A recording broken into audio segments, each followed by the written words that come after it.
I always introduce myself. I'm Peter and I have a dog. That's my dog.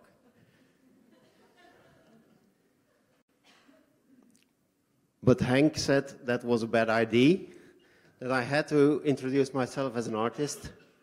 I'm working part-time as an opera director. I started as a video artist and then turned into scenography for theater and then went into directing contemporary opera productions. Okay, I have to move these things once in a while. It's okay. As a researcher, I'm researching the role of technology in art. And that's a long-standing tradition, as you can see, because in 1483, there was already some concern about technology. The guy who is holding the Bible, the technological support, was already questioned as being the devil. I use it a lot in my work.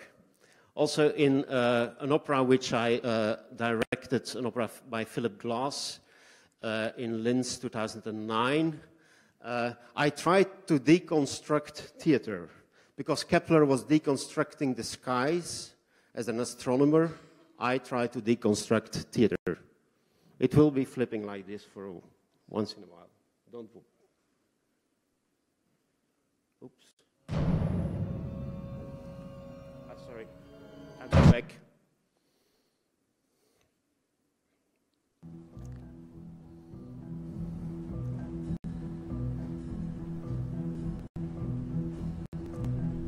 If the signal goes, that's the devil at work.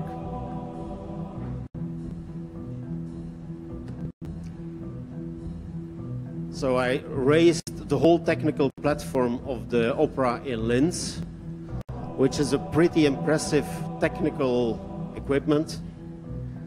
And so everybody's watching the skies like, oh my God, what's coming down? This is the technology of the world. This is how the world has been made for us.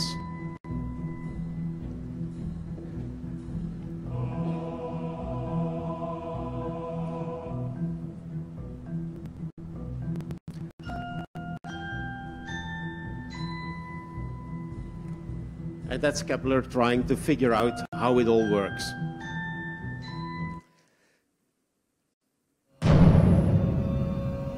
After that, I directed a few world creations of operas in Mannheim.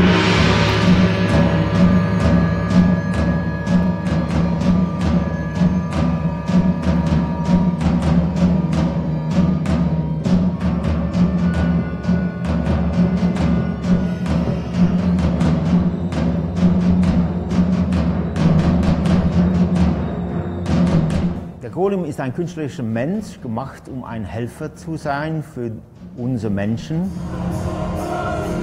One of the disadvantages of working in Germany is that you have to speak German. I'm not so good at it. Diese Kreatur will unabhängig werden. So the golem is, for me, you can lower the volume of the video. The golem is a good metaphor of technology. It's something which we have made to help us, but in the end, this helper refuses to recognize its God, so the human, and it becomes an evil spirit for us. That's exactly what's happening with technology. We made something which was supposed to help us, but we kind of are living in a symbiotic relationship with technology. And it's no longer very sure who is helping who. Am I helping my phone or is my phone helping me? It's a bit like your cat at home. Who is helping who? Is your cat the boss or are you the boss? I'm sure that if aliens would come down to Earth and they watch the relationship between you and your cat, they will say the cat is the boss because the cat doesn't do anything and you are always taking care of your cat. That's a bit what's happening with technology nowadays. And in all my plays, I try to question that in some way or another. So what happens with all technology, it increases the distance between us and reality. Oops, it increases the distance, and it's always a kind of an interface. So first of all, we develop shoes, so we are like 2 centimeters away from reality. Then we are going to sit on a horse, then we are 1 meter away or something from reality. Then we go sit behind a carriage, and in front are the horses. And nowadays we have been coming with a plane to Warsaw in a metallic tube, which transports us. The history of technology is a history of increasing the distance between us and reality, immediate reality, and it's also a history of increasing speed, as we have seen in the musical of the pilots. Actually, the major improvement with technology is the speed in which all the sets can change. All the painted backdrops can change like immediately. Speed is always better. If you want to read about that, Paul Virilio is the expert on speed of technology. It's always good to go back to Marshall McLuhan. The medium is the massage, which was actually a printing error. He did meant to say the medium is the message and not the massage, but he thought it was very funny to leave it like that, because it's both the massage and the message. We have to say that the medium is now our main window to the world. If we're occupied with Syria, where I've never been, then it is through media that we are occupied with that. And that's for a lot of people. We watch people watch in the Netherlands 3.5 hours of television a day, everyone. So if somebody is not watching television, he should be really ashamed, because somebody else is watching 7 hours a day. And especially Neil Postman, in the 90s or even 80s, wrote a very grim book about technology. We are amusing ourselves to death. And all his grim apocalyptic predictions came out, but nobody talks about him anymore. It even became worse. He kind of predicted that maybe one day an actor could become president.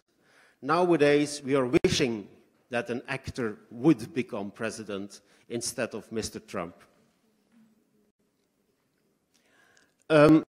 As I work a lot with different technologies and media, I consider a medium as the territory of a technology. A technology is an animal.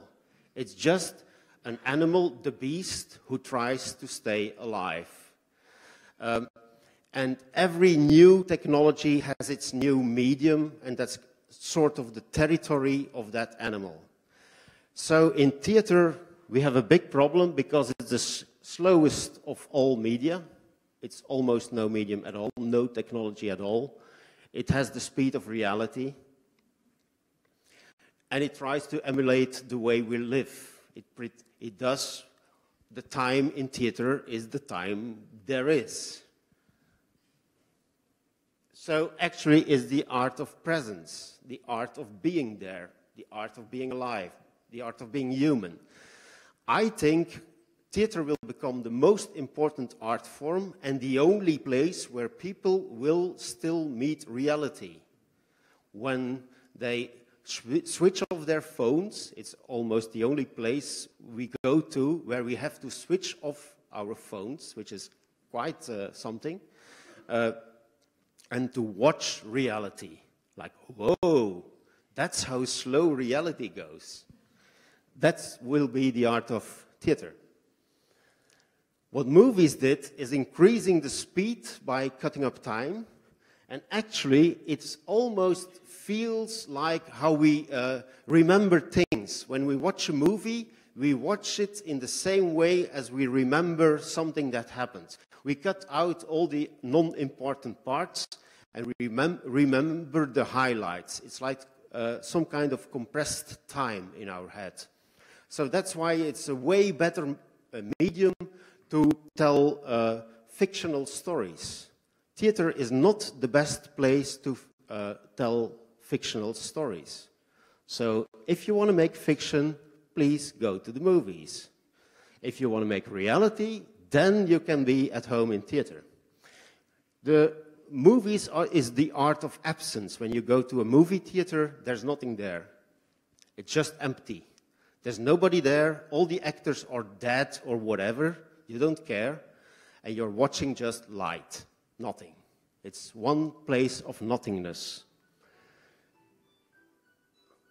Well, theater was the place where you had to switch off your phones. That's not the place there anymore. No, it's no matter. What's internet? Internet is even worse. It explodes time. You can live 3 different time levels at the same time. People who are watching watching or living in internet are living in 5 or 7 levels at the same time. It's like living at warp speed. The Star Trek thing is already there. It's internet. And actually, it's very similar to the way we dream. When you dream, you also jump from one layer of consciousness to the other, and there's like no relation between all these little fragments. It's very strange. This strangeness is very similar to what internet does. It plays the same tricks to our brain. And that's maybe pretty dangerous. So it could become the art of the apocalypse, maybe. The ultimate art of the devil. In my own work, I try to play these tricks on theater. I want to show people that virtuality does strange things to our mind. I want to show you an old piece of mine, an old performance of Quartet by Heiner Müller, which I did in 2006 or something. Forget it. 7. Laat het plebs elkaar in hun vlucht en zucht springen. Hun tijd is kostbaar. Wordt door ons betaald.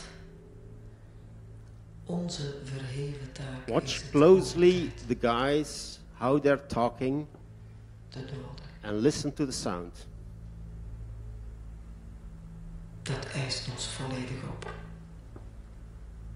Er is er te veel van.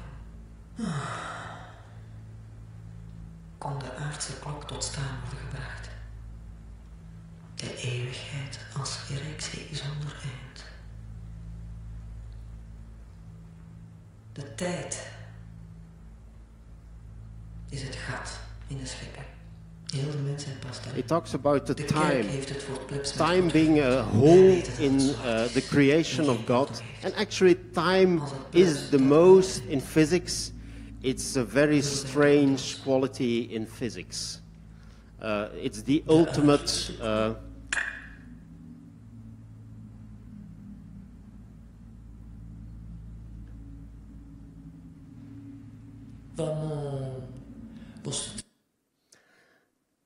Something strange about this?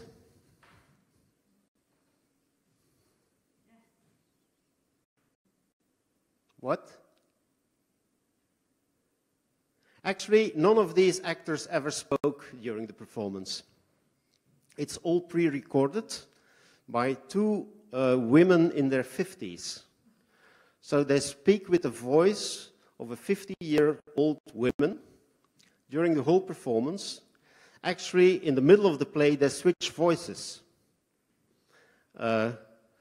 And even friends of these actors who watched the performance and who knew that would happen, they asked afterwards, why didn't you do it? Why did you use their live voices? but we never used their live voices. We did the same play in Germany, in Austria, in Vienna, and then it was in German, but none of these two guys could speak German. So they just dubbed the German voices of two old German actresses. Which is also very typical, is that I want to show all the technology on stage. You see it's a complete mess up there.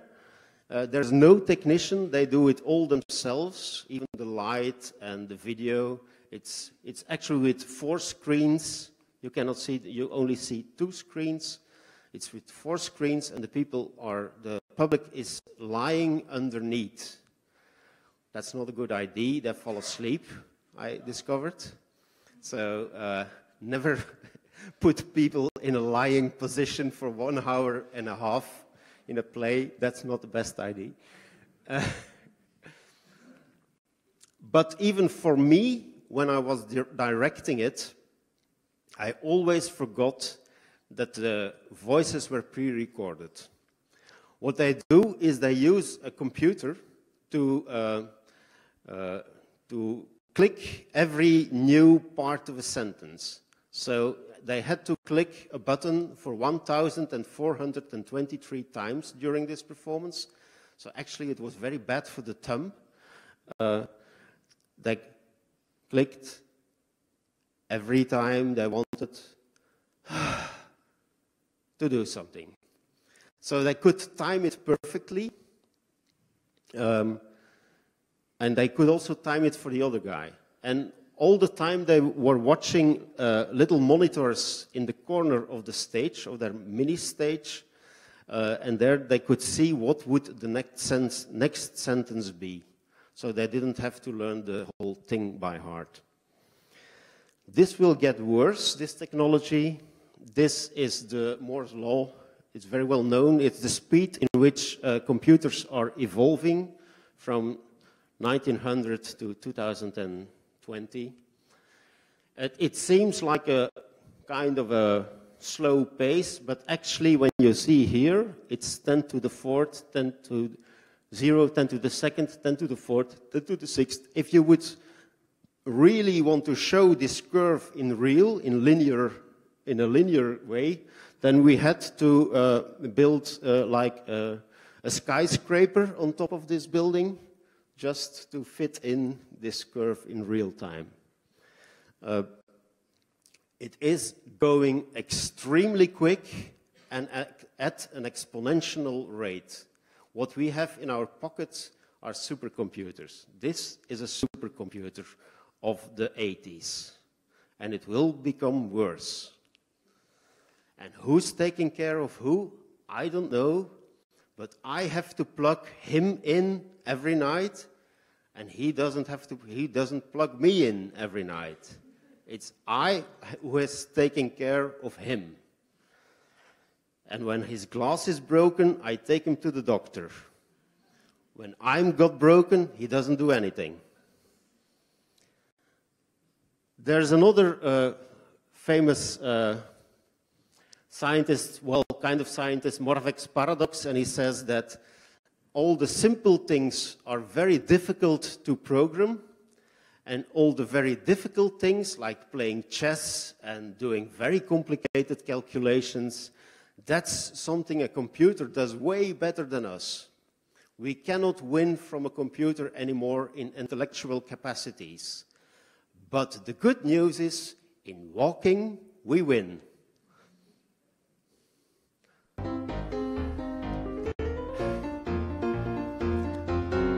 These are top robots. These are the best robots in 2015.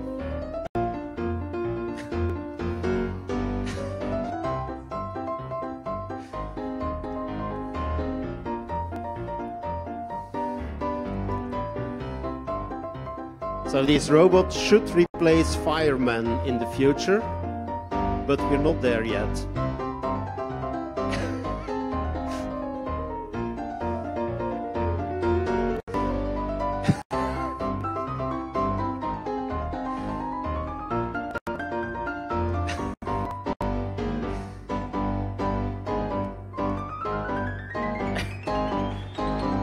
That's how a robot is when he's afraid.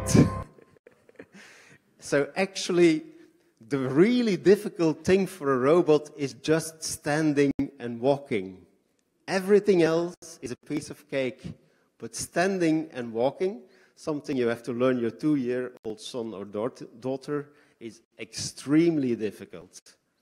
But once they know that, we're in deep shit. That's our attention span. Microsoft researched it for his website department, and it went down from 12 seconds average human attention span in 2000 to 8 seconds. And somebody calculated the attention span of a goldfish. I don't know how they calculated that, but it appeared to be 9 seconds. It's probably one turn in his bottle. Within Maastricht, we try to make students extremely aware of what technology means. What can you do with it? And not everything that is possible should happen. What don't you use? Or what don't you want? For that, we use a lot of garbage technology, which is second-rate projectors, second-rate microphones, all the garbage of technology. We use it, we throw it to the students. We don't have technicians at school, or almost no technicians at school. All the students have to do it themselves, and that's something I would advise to every institution. The best theater technicians are the students, because they're up to date. Yes, they have been grown up with this thing, with technology. They don't need to learn it. They know it already. So when you put them on the steering wheel, strange things happen and funny things happen. So why not to misuse the medium or to distort it? As a famous philosopher said before me. So we ask impossible assignments outside their field of expertise, things we are sure they cannot do correctly. One of my assignments is, what does red feel about green on a blue Monday? Make a performance of it and show it next week. I'll show you some results, and that creates a creative misunderstanding. That's what we try to do. To have a situation of creative misunderstanding. Afterwards, we will be discussing the medium in group discussions. But how does it look like when you give an assignment like this and throw them a garbage bin of technology? Then this happens. Then we're never going to survive with 2012 performative fashion. How vanishing never solved anything. A very funny performance of 2013.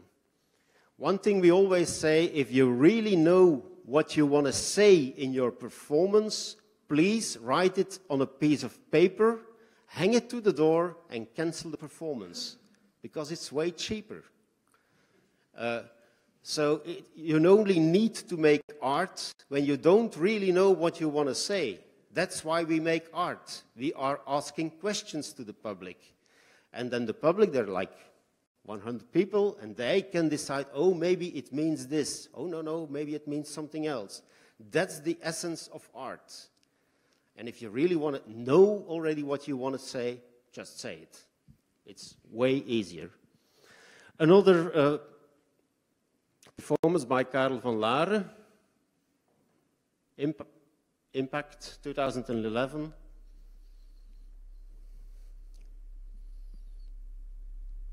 He asked me for a winch, a cable winch, and a generator for electricity. And that was the result. He did it on his own without a technician. So he had to put up the camera first. And it's not digital at all. It's just physics.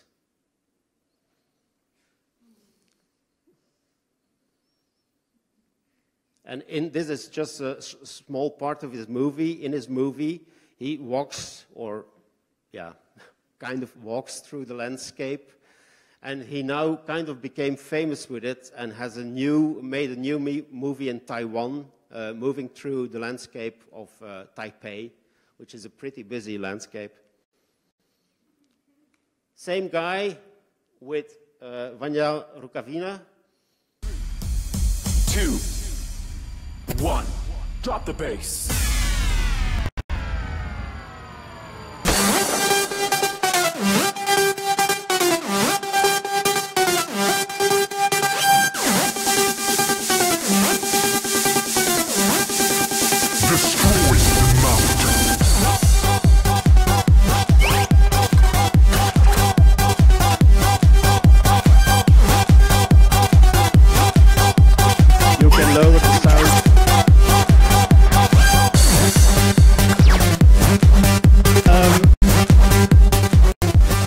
This guy did, they learned from YouTube movies and Skype a dance from South Korea.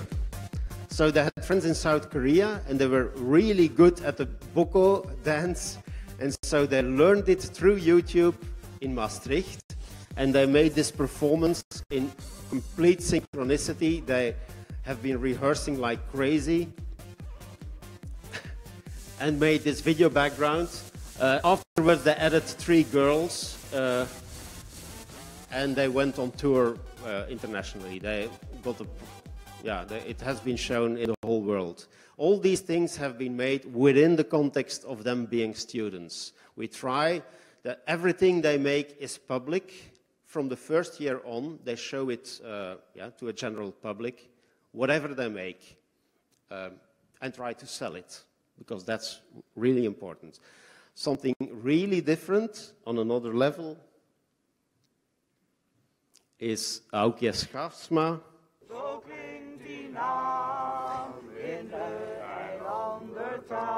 It's a folk song of a village, and she asked the oldest members of the village to sing it within the ground. Well, so with her father, she had to dig these holes in the ground. And it was really bad weather, as you can see.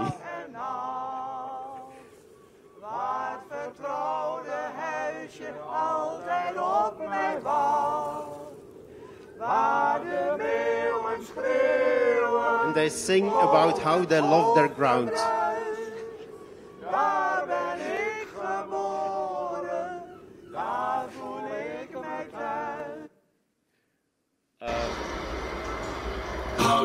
How to, they're a little difficult to get hold of. We attempt to avoid them, or otherwise we gave them a weight of 0, called this one group X. You are free to move. If these were all set to 1 and the wind was blowing at it, you have to make it a soft body object coming down into here with a soft body goal. Some all have 1s and these all have 0s. That doesn't go anywhere. You are compressing upon yourself. All the points around the edges, you see what's bending. How far are your edges to compress? 1 at a time. Do it gently. Caress yourself. You're wide awake. Tell us, how will you unlock?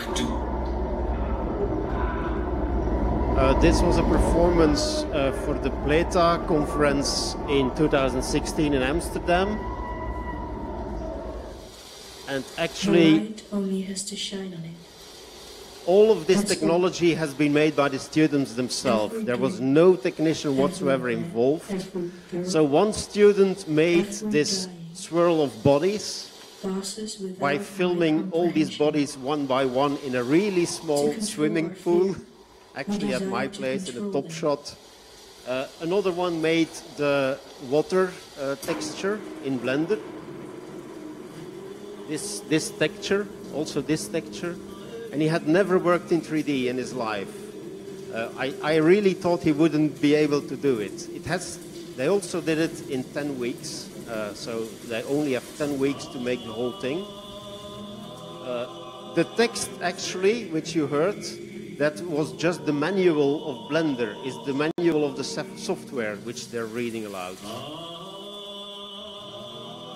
And this, all these little triangles is an installation that the girl made herself in Keynote, in PowerPoint, with like 3,000 little triangles going to the center.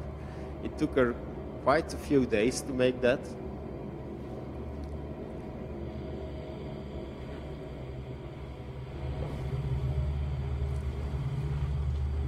In this we use 9 projectors, 4 for the floor and 4 for the sides, two for each side. In these sides we used 3D scanned bodies and actors, and also this scanning is done with garbage technology, as you can see here. So it's just a very manual process. And then we put it into some software, and then we make these 3D characters out of that. This starts from the first year on. When they enter school, we ask them make a play from Shakespeare. That's the first thing they do in the first 2 weeks, and you only have 2 weeks to make, in this case, Richard III. And you also have to make a video trailer. And this is the video trailer they made. So it shows, I'll show it moving. First year students, when they arrive, no technical support whatsoever, no teachers involved. So you see that they have this knowledge already. Most of the time it's the institution which slows them down rather than which accelerates them. So in the case of technology, just give it to them, say that they can do anything with it that they want, and then these strange results are coming. It's very funny because all of these students are now old students. This is Casper Wortman. He's now, I think, in Tehran doing a performance with Dries Verhoeven. This is Dan Kauzijn. He's now in Sandberg Institute in Amsterdam and making pop songs. Well, all of these students, well, somehow end up somewhere. Maybe not in the classical theater on the classical theater stage, but they can make a living with making their own art. And I think that should somehow be the purpose of teaching in theater schools. And this is my dog, Pero, and I miss him. I will see him on Friday again. Thank you very much.